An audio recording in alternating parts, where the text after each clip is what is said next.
or we might send something through it. He's the Director for Research and Scientific Computing at CERN.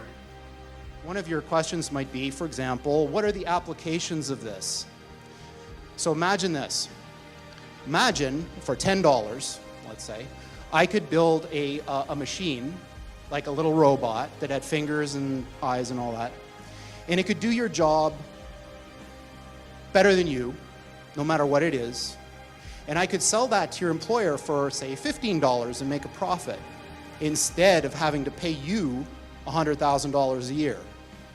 Now imagine that was true for every single job.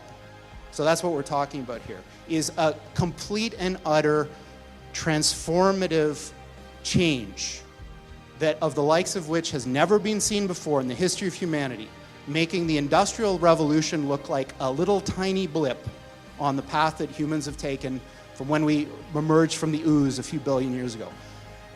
We are right on the verge of that transition now. So alien means, different. These things that we're building are not going to be people. They might be really smart, they might be really good at all sorts of different things, but they're not going to be like us. They're going to be aliens. And they're going to be, I'm sorry to say, way smarter than every single person in this room, in ways that we can't even comprehend. The same way that you don't care about an ant is the same way they're not going to care about you. And these things that we're summoning into the world now are not demons, they're not evil, but they're more like the Lovecraftian great old ones. There are entities that are not necessarily going to be aligned with what we want. So this transition is really, really massively important for our entire species to navigate.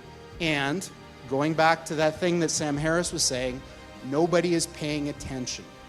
This thing is happening in the background while people bicker about politics and what's going to be in the healthcare plan in the US. And underneath it all is this rising tsunami that, if we're not careful, is going to wipe us all out.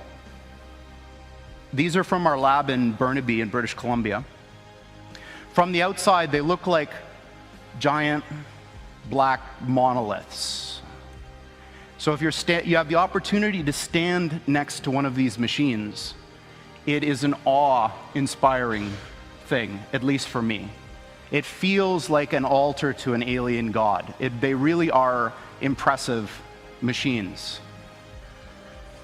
At the heart of this big box is a tiny chip about the size of your thumbnail.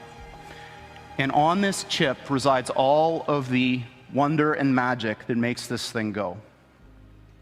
In a quantum computer, that device can be in this strange situation where these two parallel universes have a nexus, a point in space where they overlap. And when you increase the number of these devices, every time you add one of these qubits, you double the number of these parallel universes that you have access to, until such time when you get to a chip like this, which is about 500 of these bits, you have something like 2 to the 500th power of these guys living in that chip. So the way I think about it is that the shadows of these parallel worlds overlap with ours. And if we're smart enough, we